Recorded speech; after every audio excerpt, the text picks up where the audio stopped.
Hi, my name is Scott Grieg, and I'm running for the position of Councillor on the City of Owen Sound.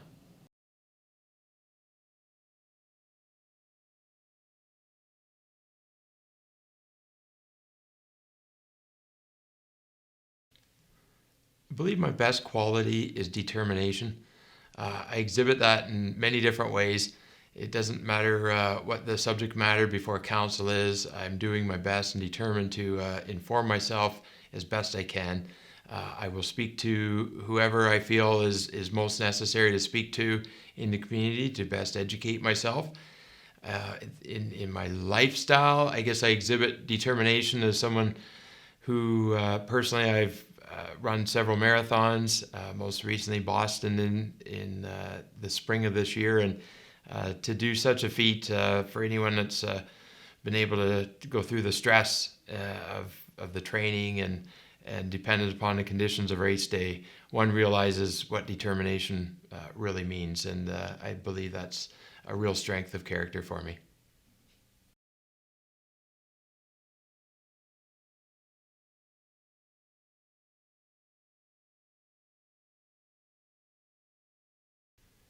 In the past, within the community, I've been often recognized as someone who has coached minor hockey and minor softball for many years. I don't want to say for how many years, but I actually did coach the spouse of one of the candidates running in this election as well. So it goes a ways back. I have also been a local run organizer for the Terry Fox Foundation for 10 years in Owen Sound. But locally right now would be best known for my investment that I have made in our downtown with my business, which has been strongly positioned outside of City Hall for 5+ years and 13 years in total downtown.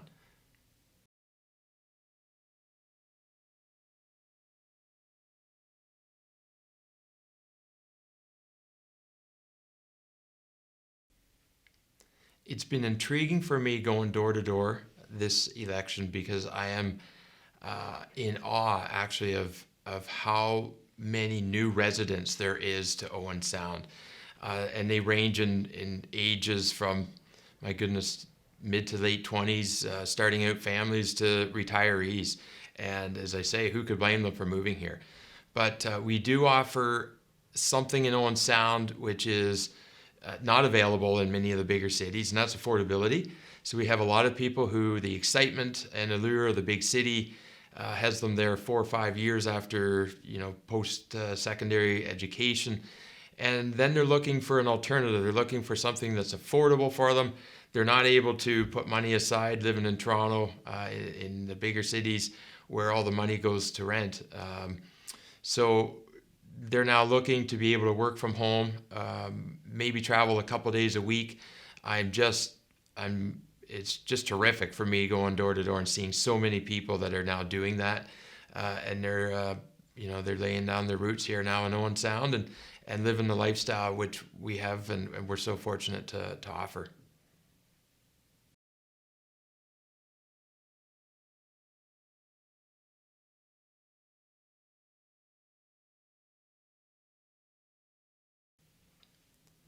I've always been a supporter of mixed use harbor.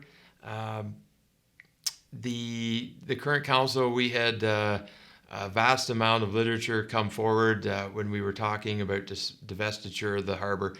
But what we would do, what I would support with the harbor would have to be in the best interest of the ratepayers, the residents, taxpayers of Owen Sound. To have the potential cost burden placed on the residents of Owen Sound, it would have to come with a guarantee from the federal government of transference to not open ourselves to such a huge financial liability down the road. And that potential exists, which is why this current council didn't feel it proper or in the best interest for the local residents to assume that harbor.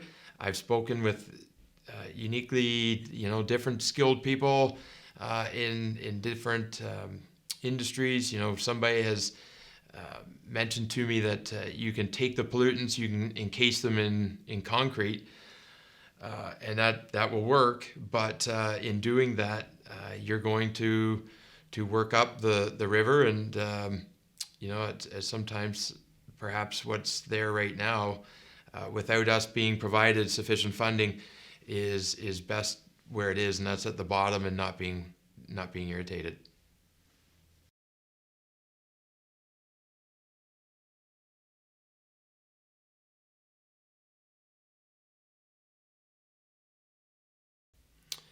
Locally, on the municipal level, we don't have the resources to be able to fund additional programs for such a venture as opioid treatment.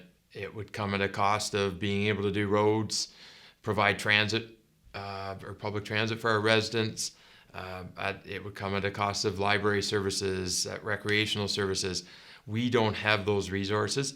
That's an obligation which our federal government and our province need to take on. Locally, the municipality, we have 15 cents of every tax dollar to spend.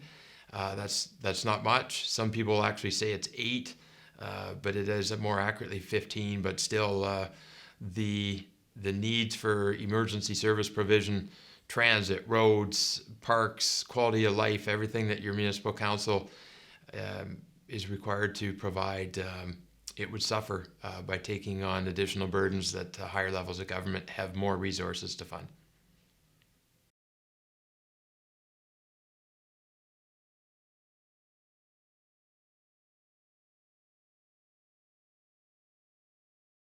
Four years ago, when I ran for councillor, I actually had spoke against the need for streamlining our city committees, and our new city manager within a year did reorganize the city structure, and alongside that committee, the sitting committees. I feel it has been a real benefit in what we've done. It has streamlined processes within City Hall. It's created efficiencies for city staff. We have, as municipal councillors, always an obligation to consult and communicate with the public. It doesn't have to be necessarily through committees, although they provide a great function and great information. But what we have found in the last term of council is we don't have enough applicants to actually even fulfill the public appointees which exist on our current committees. So we as councillors have been going out after the fact, recruiting individuals just to fulfill the open seats. So creating more committees, I'm not sure provides any additional benefit for consultation. We have a mandate already to go out and engage the public, and I think if you're a good councillor, you're already doing that, whether it's at the market Saturday mornings or the hockey rink or the library.